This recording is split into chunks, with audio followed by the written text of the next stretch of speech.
Farms. I'm Dawn, also known as Knittin' Wolf. And I'm James, also known as Wolf Photo. This podcast is brought to you by Wolf Farms. You can find us on the internet at wolffarms.net. We're rolling into a new month of August, so we have a new scent of the month, which is actually unscented. So you can get 25% off everything in our shop. That is fragrance-free, soaps, lotions. We have our natural lip balm with no flavors, so those people that have allergies or whatever, this is perfect. You know, there's no additives, colorants, or anything in it. It's just the basic good stuff. So you can try it out and 25% off, stock up. Or if you have a picky boyfriend, which I learned at the movies the other day, that doesn't like flavors. This is perfect for that. Not that I don't have a boyfriend. Yeah, see, while I'm at work, you know what's going on. I'll explain that. Yeah. I guess I better do it now because I'll forget. You'll hear about your date while I was off fishing. Want to welcome new and returning viewers. Thanks for joining us today. We got a couple items on our agenda list here.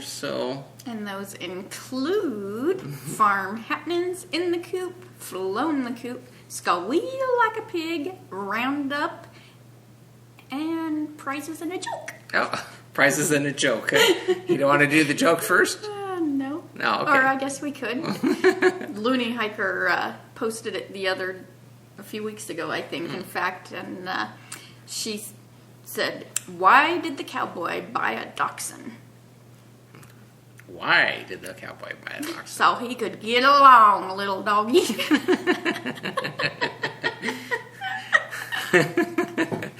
Get along. Yeah, right. Don't explain it. We crack ourselves up. Quack, quack. My great-grandma always had weenie dogs. Yep. I would never get one of them either. No, they got a lot of issues. But yeah. Anyway, so farm happenings. Farm happenings. So what's let's see, is that I guess we could start with the school supplies. Yeah, Jimmy and I went school supply shopping, and it's at the end of the month. College starts, so got to go backpack hunting and clock is ticking. Lunch bag shopping and pins, and that was just so much fun. Stocking up. I had more fun, I think, than he did. I'm sure he's like, let's get her done. Yeah. Now he took forever on the backpack. I cannot believe how much backpacks were. Some of them were like $90. I'm like, are you joking? Who would pay? I know. Who would pay? Who would just pay? I could just knit you up one. Little red heart and a couple needles, and there you go. There's your backpack. No, I did consider, the plastic shopping bags, because I've made bags out of those. Yeah.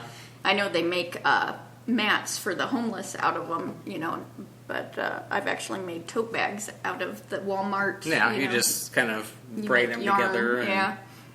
I'll make him a backpack. Yeah, that'd be so sweaty. Be the pride of the class there. Oh, yeah. Yeah, we don't want to do that to our kid. Poor Jimmy. Yeah. So he's all set. Still needs his school books, but we got to get those ordered. But well, I'm researching that.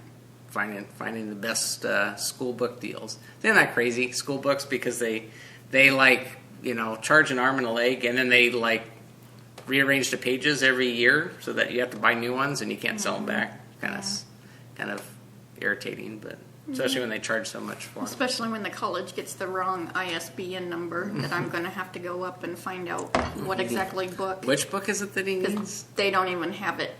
Underwater basket weaving advanced? Yeah. So that's a fun. Yep. And then, as I mentioned last podcast, for me, had my fishing outing. That was ocean fishing, Pacific Ocean, and it was cool to use the iPhone tracker on him. It flipped I thought I was going to be disconnected, but we were within cell range the whole time. So I was getting work emails. I'm like, no, I'm supposed to be disconnected. everybody on that trip should have been disconnected, but we had cell coverage pretty much all the time. But you could use my find my phone and see me out in the middle of the water.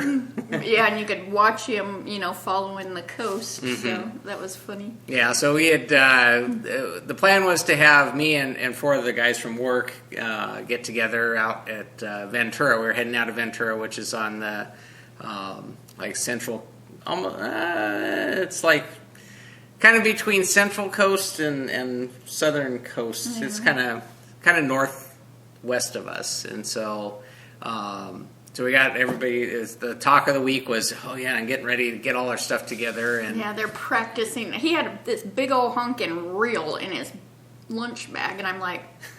He goes, we were practicing knots. Yeah, we were, because for saltwater fishing, which I've never done, this was my first saltwater fishing outing. Usually I'm freshwater. I could go out there and I know exactly what's going on. I know where to go. I know how to fish. I can come back with no problem with my limit, and so I am set on freshwater. I'm an old pro. I've been going out with Don's dad before we were even married. So we used to go up, and we've been fishing up in the Bishop Owens Valley area, these Sierras and High Sierra area. We've been going up there for years. Like I said, I started going up before we even got married. So we've been doing it a long time. So I got that down pat. Ocean. I've lived in Southern California all my life. I've never been out on the ocean to go fishing. I went out on a whale watching thing when I was a kid, and I got sick the whole time. Which is the fun. So I was smart. We all planned, take our motion sickness pill and take that first thing when you get up. And then by the time you get out on the boat, because it's a 24-hour pill, you're good to go. So anyways, my day started off bright and early. I was up. It wasn't bright. It was dark and early. Yeah, I got up a little bit before 2 a.m. and went to bed at 8 and got up a little bit before 2 a.m., and I was waking up like midnight. No, too early. 1 o'clock. No, too early. Finally got up a little bit before 2 because that was when I was planning on getting up. And I'm like, I'll just get up. So I'd hop in, shower, get my stuff. Had packed up the car the night before, so I was pretty much good to go. Got my stuff together, hit the road. I was driving on my own, and then the other group was going to meet up because they live closer to each other.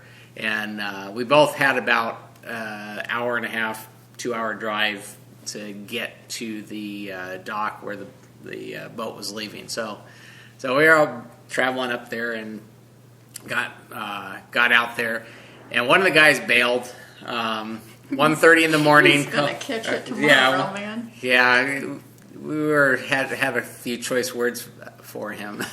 But yeah, he bailed. So I'm still not exactly sure why. He had bought the license. He had bought all the stuff. I mean, he was ready to go, and so I don't know. We'll find out more tomorrow or Monday. Today, when the podcast goes up, we'll find out more of the details on why he actually bailed. Called at 1:30. He said, I can't go.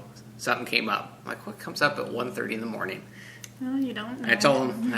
I told Nick. I said he was not approved not to take that vacation day off. I'm going to have a talk with him. So anyway, so we met up and got together, and like I said, just kind of getting acclimated. Never done the ocean fishing. One of the guys that was going with us, he was pretty regular. He goes out pretty often, and so he was kind of giving us the lay of the land, how things work. We got out there, and everybody's kind of lined up to get on the boat. It was a nice boat. We were supposed to leave out at 5 in the morning. Got out a little later because it took them a little longer to fuel up the boat. But we got on the boat, started heading out. Dark out, cloudy, and because it was overcast, normally they would fish for the harder stuff to catch first, and then end the day with the stuff that's easy to catch, which is the rockfish. Rockfish, I guess, bite all day long, so you can go fishing for them whenever. And I guess they were catching tuna and stuff like that. But with it overcast, tuna apparently don't bite. See, this is all the stuff I'm learning as we're going out. So we're on the boat, and they said, we're going to go out and do rockfish first, and then we'll go and try something else after that. So we're heading out, and it was like about a 2-hour, going along, getting out to where... This is where you need to insert Gilligan Island music. Yeah. No, that's a 3-hour tour, right? So you get lost in one of the Channel Islands, and Yeah, that would be fun. I still have cell coverage, though. You call, hey, can you come pick me up? So, yeah, we headed out and going out along there. We had dolphin, groups of dolphins swimming alongside the boat and stuff. And so I'm trying to text with my cell phone, sending Dawn pictures. And I had a little pocket digital camera that I was using catching some video. So I'll put up some video to show you kind of, what was happening. But we got out there and start fishing, and I caught, basically we went from spot to spot to spot, depending on, we stayed at each spot for about 10 or 15 minutes and moved on to another spot, because they have a fish finder on the boat, so they can kind of tell you, where the fish are and how deep they are, and, come up about, 10 cranks on your reel, and, that's where the fish are at. So it's pretty neat. You kind of come up. It's kind of cheating. Well, it's better to, well, here's the thing. People go out to have fun fishing. The boats go out to get a high fish count, because nobody's going to go on a boat that they didn't catch any fish. So their goal is to get you to where the fish are. They could care less who's catching them. So I find out who's catching them, how big they are. As long as it makes it in the sack, they get a count. And then when you come back, you say, ooh, we got so many fish. So there was 27 people on the boat, 70-foot boat. So there's a lot of room on there, and so we start fishing and pulling out, and it was actually pretty fun, but we're so deep. It was down probably 250 feet. So we're using 12-ounce weights, which is like 3/4 of a pound. Sending it down, and I'm waiting, and I'm waiting, and I'm waiting. I'm used to fresh water. You throw it in the water, and you start reeling in, because the stream is only 3 feet deep, right? So I'm going, it's going down, and I'm like, I wonder if I'm at the bottom of it. And it's going, boom, finally it hits down. And so you could feel, the fish biting, and you can feel when you get one. But when you get one on, then you got to crank 250 feet worth of line. So I'm like, and the fish is on there fighting, and it's kind of the fun of fishing, but it was a little, I had to get used to it. I'm not used to cranking in that much, but so I get my workout. I look like Popeye now, because working out. Everybody's like, yeah, we're gonna need to start working out just if we plan on going out again. So we went place to place, and I caught I think 7 or 8 rockfish, and yeah, it's probably about 7 or 8 rockfish. The limit is 10, but they count. See, this is one thing that I learned when you're on the boat. They keep total count. So if you got 27 fishermen, you can have 270 rockfish. They don't care if you catch your 10, as long as they get 270. So some guy can go in and catch 20, and then everybody else just kind of, they're kind of stuck with what they get. So we went spot to spot, and finally they're keeping count, and I said, oh, that's it, 27, we're done. Reel in, we're going to go fish for something else now. I'm like, oh, I got 7. I got 3 more to get. And then I guess it doesn't work that way. So it is what it is. So is it only that one particular kind? Yeah, the rockfish is a group of fish, so there's different varieties. So you could get 10 of that and then 10 of something else? No. 10 total rockfish. So that encompasses a variety of different fish out there. And so I caught a pretty decent sized one, and I caught some of the smaller ones, and I threw a couple back that they're just too small. So I don't really count those as my 7. Unless the fish makes it in the sack, I don't count it. Except, I'm getting to that, we went on to fish for sea bass, which is in the kelps. This is closer to the shore, and so they bring it into the. So we went probably another hour from the rockfish area into the kelp beds, and then you can fish for sea bass. So this is a little different setup than I was set up for, and so I caught some. I actually caught 3, but they have to be 18 inches or longer, and mine were like just short. We're talking like 1/2 inch to 2 inches short. So I did catch a couple, but it was more casting like you would do freshwater fishing, as opposed to rock fishing. You just drop your anchor, and that's kind of what I was set up for. And not the kind of the bait casting thing, because we were using live sardines. We're using sardines on our pole to go fishing, but you have to cast out and you kind of reel in, and it was kind of fun. The big fish of the day was actually a sea bass. Is probably about 14 pounds. It was a big fish.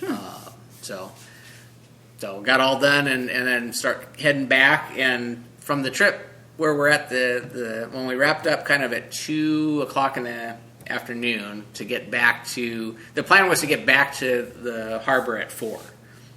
We didn't. We got back a little after 5, which is fine. So we were heading back up. The whole time they start cleaning the fish. So you can have the deckhands there. They actually were very helpful. So you got deckhands running around the boat the whole time. So they're pulling the fish off when you're catching. They're putting them in your bag. They're kind of taking care of things. When there's tangles, they go out and help. So they're real helpful. And the captain was calling out, "Oh, we got a fish, up on the starboard side, up in the front," and then the guys would run around. So it was kind of nice that they're, kind of helpful and kind of giving advice too, because they could tell we'd never been there. We're newbies on the boat.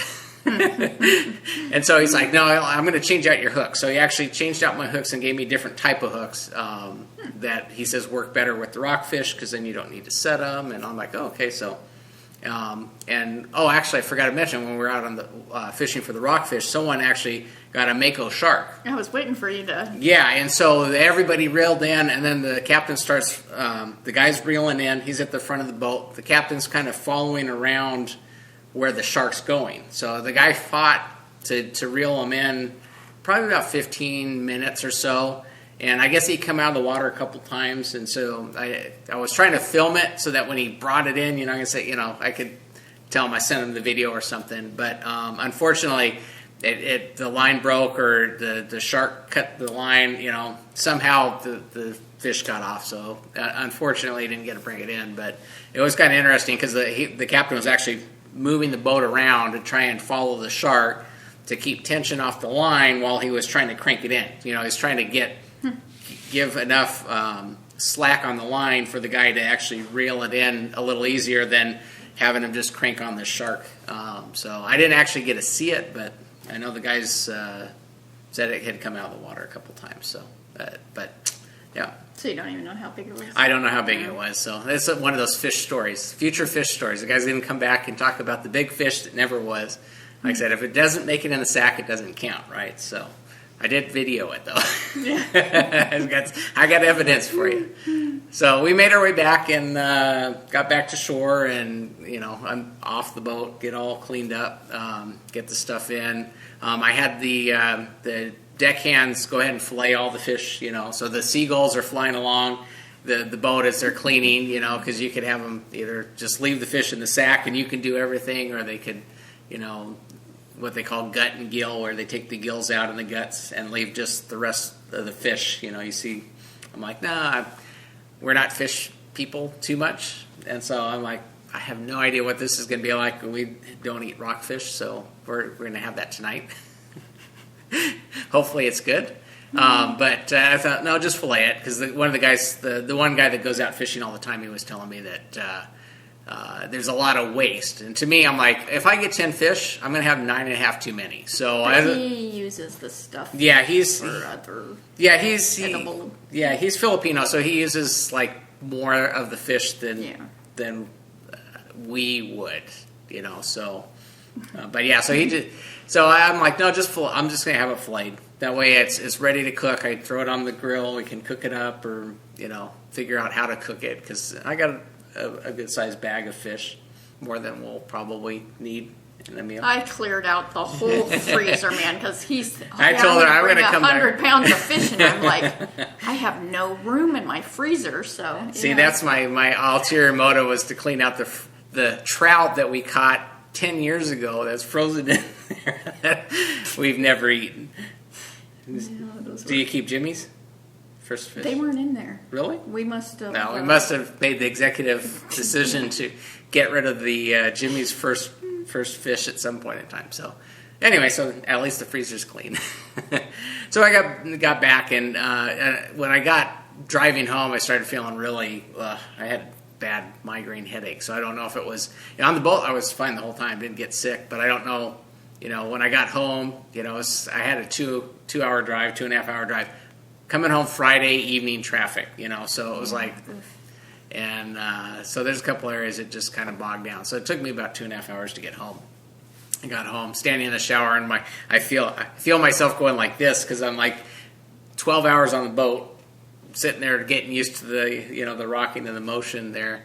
I'm standing around and still feeling it, but I went to bed. You pulled into the garage, shower, bed, out. There was no. Well, I didn't get a nap at all. So from 2 a.m. till I guess 8 o'clock. It was like, and then I was short. I got so many hours of sleep, so it caught up with me. But yeah, it was good. It was fun. So we're talking about maybe going out again sometime before maybe in September. So we'll see who we can talk into going again. But no, it was a good time. It's an expensive hobby. What's not? Yeah. So, but no, it was fun. It was fun. So now I can say I've gone out ocean fishing. Yeah. So while he's off fishing, I had a date. Yeah. Jimmy and I. Jimmy's my son. Him and I, we went out to lunch and had a really good lunch. Went to a store because we were timing it to go to a movie to see Mission Impossible Rogue Nation, or I think it's Rogue Nation. Something like that. The latest Mission Impossible. Yeah, whatever. The new one. The new one. Opening day, so we knew, we had to get there early. So, but we finished lunch early because they weren't busy. And Panera. And so then we went shopping, and then we went over to the movies, and it was really good. Really, really good movie. So long. I am so not someone to sit that long. It just drives me insane because too dark to knit. Yeah, I mean I could, but I want to be pay attention, and I know he wouldn't really want me to knit. He wouldn't care, but I mean I did a little bit, but it's like So we're watching the movie, and it wasn't very busy. I was surprised. Very surprised. And so my lips were dry, and so I grabbed my lip balm. I probably shouldn't say this on the podcast. But it was like, I put my lip balm. It was chocolate mint, and he's like, "Oh my God!" What the?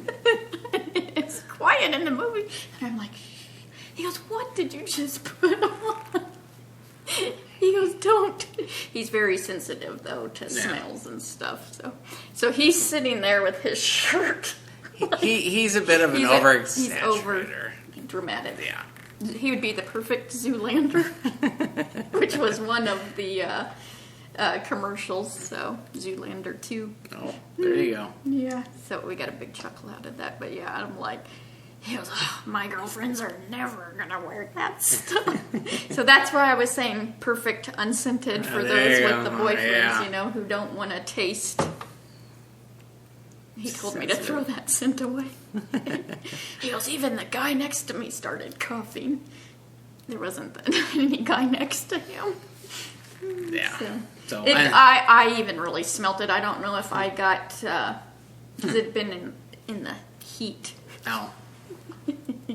So it was potent. Well, your lips felt good though. Yeah, it did. Mm-hmm. I tried to wipe some of it off, but it wasn't helping because he's like, you're making me gag. My son. Yeah. Then later we went out to dinner and stuff, so we had an eventful day. Yep, I think we both did. We didn't go driving that day. We were both pooped from... It was hot, too. Mm-hmm. It's been so hot here. Yeah, mucky hot. Because we've had these thunderstorms the past week every few days. My poor Sadie is just... Yeah, she doesn't do well on thunder. No, so she has reversed back to when we got her from the rescue and... More nutty. Poor puppy, yeah. So, yeah. Her and Dundee both got really good and clean yesterday. Yeah, got a bath, shower. Didn't you want to know all this? So, what's in your coop? In my coop. Moving on. Yeah, in my coop is the featherweight cardigan, Hannah Fettig. Yes, you're probably sick of it, but that's okay. You're gonna see it's lace weight knitting. Yeah, it takes time. Hannah Fettig. It's a cardigan, lace weight. But it is what you're working on. So. Yep. Knit picks in my brown dog bag. Love this bag. And knit picks. Let's all say it together. Alpaca Cloud, 100% baby alpaca mist. Yeah. And I finished. I guess I can't take credit for that. The bottom. You did that last time. Yeah, I did that last time. So I'm working on the arm. So there's the Dicky-Doo and did all that. I'm going longer than the pattern, of course, just like I've done on the body. I can feel I'm going to get the hiccups. Excuse me. Did you try that on as you're doing it to see? I haven't tried it on. I've just measured my arm, and I know I'm not going to go completely full length because I think it would look weird with this being so airy and light. But I'm going to go like bracelet length because I don't want it 3/4. Because I don't want it. There's a certain point that bugs you.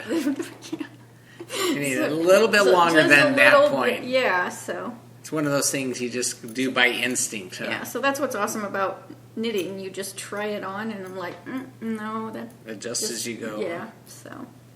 But yeah, I want it just a little bit like bracelet length, so it'll show off your bracelets. Yeah.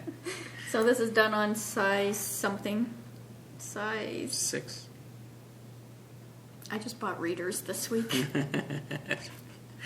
The joys of getting old. And then it came with a 3-pack, so I can put them all around the house. It wasn't till this birthday. I think that's a 3. Size 3. There you go. Don't remember it being a 3. 3.75. I thought that was a 6. US 3.75. What's that thing say? Okay, here we go. We'll show it to the camera where it'll be larger on screen. It's a US. It's like, yeah, it says US, but I don't know. It's 3.75 something, whatever that is. 5. There it is. 5 US. There you go. Thanks for playing along with us today. Finally guess that needle size. Yeah. We only talk about it every week. This is how good our memory and our eyes are working. Yeah, they've all the joys of aging. Down the toilet, yeah. This crotchety old podcaster. Yeah, pretty sure. Forget to put our taste in rugby, honey.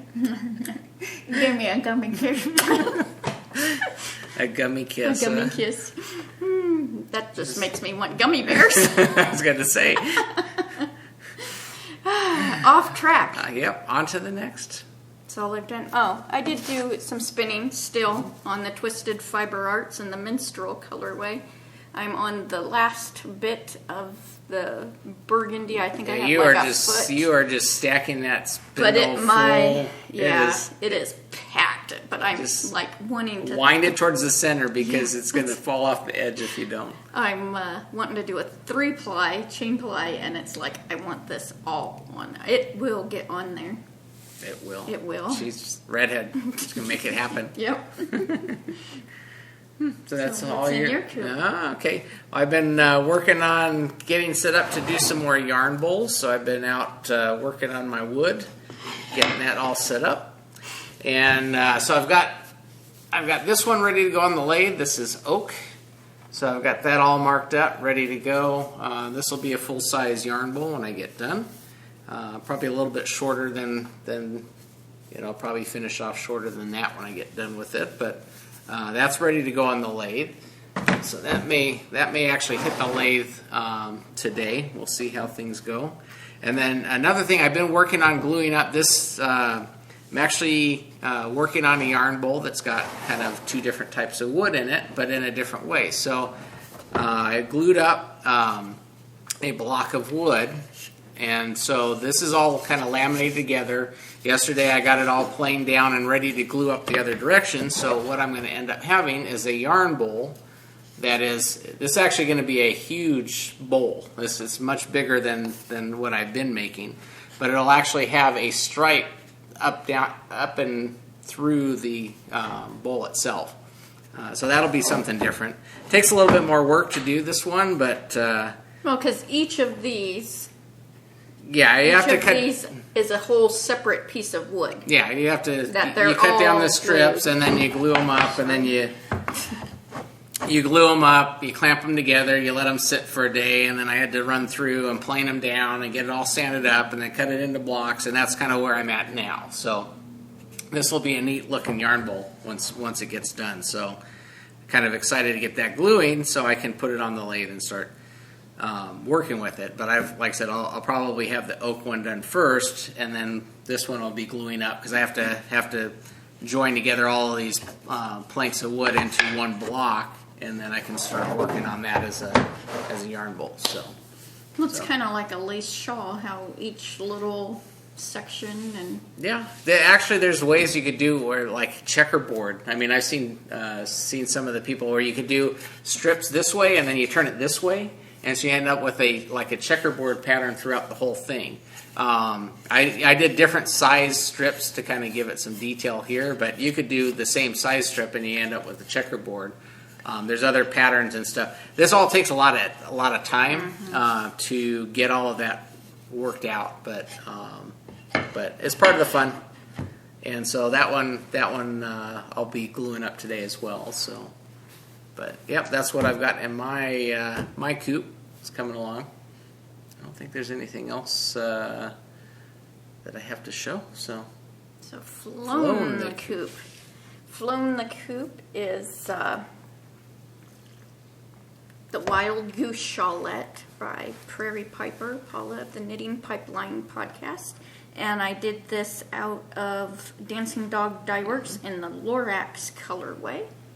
And it is all done. It's a crescent shape. The pattern's perfect for the variegation, and so super fun, and I like the color on the yarn. So great to knit. Yeah, Michelle does good with her yarns. Always wonderful. They're fun to knit with. So and such a great pattern.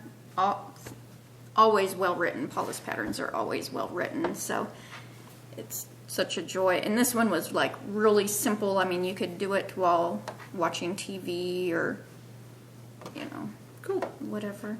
When a kitten is attacking you. And he really likes this one. I don't know why. He just keeps coming. The color. It's like fishing. It gets bright and colorful. So, really pretty. Cool, fun pattern. Looks very nice. So then, Squeal like a pig. Got a couple patterns this week, and they are both Erin Donahue. And the first one is called Perk Me Up, and it's a cowl. There we go. It's a cool looking pattern on it. So I got that, and I'm going to use, because Perk Me Up, I thought of coffee at first, but then I thought, what's sunshine perky. So this is a Malabrigo that I'm gonna use for that. Cool. So yes, it's already in a bag ready to go. And then I also got her Mia hat. And Mia was her Chihuahua, and it was Fuji's buddy. So this is super special. And it might be a little bit before I knit this, but I already have the perfect yarn. It's I know it's a variegated and with these cables on the pattern, but this is called Fuji Blossom. It's a sheep dreamery color, and I'm like, I have to use the Fuji Blossom for a Mia hat. So kind of combine both of the girls together. So that's what that's going to be. Awesome. And Erin has she's Gimme Yarn 418 on Ravelry, and she also has the Thank God It's Finished podcast. Podcast. I got my Sean Connery. It's getting close to lunch. Yeah, I was going to say, need to get some at least food you in heard the that, because me and my impersonations do not. Jimmy got that. Like He's excellent at it. I love you. I can hear you're what just I'm doing. you're just not not built for the impersonations. No. It makes me laugh, though. It makes me laugh, too, but for an entirely different reason. So then I also got this with as a birthday gift, and it's Kicks and Giggles, and you'll see why I got this. Had to. It's Kicks and Giggles. Is it just Kicks and Giggles? Shop.etsy.com. Here's her. And I'll show you her website in a minute, but you'll see why I got this. Look at this fabric. It's all Chihuahuas, and then the coordinating fabric just matches it perfectly. And this little zipper, and then the handle. I love handles. Gotta have a handle. Yeah. But it's really neat. Her website. She's in Kentucky, Kim, and her website is where you pre-order, or just, she does have ready to ship bags. Then she has sets, she has notion bags, and then what's neat is she has the fabric on here, and then you choose, like if you want like a drawstring bag, if you want a wedge bag, which size of wedge bags, if you want a handle, different, there's all these custom can basically build it out how you want it out of the fabric that she's got. Yeah, so that was really cool. So she's got lots of different fabrics that you can choose from. She's got if you're real into the tortoise stuff, what's that, Doctor Who? Mm-hmm. The TARDIS stuff. Yeah, well, it's really pretty fabric. I mean, looks like Van Gogh. Some different, so go check her out. So that was really cool. Honestly, I saw the fabric and I just had to have it. Yeah, I had to have that. So pretty awesome. Yeah, totally cool. So you can go check him out. And is that it for your squeal? That's my squeals. So round up. Well, my iPad flashed at me. So round up, we had our Hatch and It end for the month of July, which is going to be our last Hatch and It. And the winners for the Wolf Farm gift certificates, which are $10. And the first one was numbered, that's driving me nuts, 115, which was Parrot Green, Carrie. So congratulations. Contact me with your email so I can email that to you. And then our second winner was number 142, which is Kim Wilkinson, 1203. And that is Kimberly. All right. So contact me with your emails, and I will get that sent right off to you. Yeah, congratulations to you, and thanks for everybody that's participated in our Hatch Knit. We've been running that for quite a while, time. So thanks for participating in that. If you were a winner, congratulations, and a lot of good stuff that you guys are knitting up and crocheting and stuff that you're putting on display in there. So yeah, it's pretty fun. Yeah. So I guess that brings us to the Wolf Farm Video Podcast button. You get one of those for free with any paid order at Wolf Farms. You can ask for that in the comment section when you're checking out. We'll be happy to stick one of those in your order as we're shipping that off to you. And I think that about does it. Yeah. So until next time, let's get cracking. Hatching it. Bye, y'all.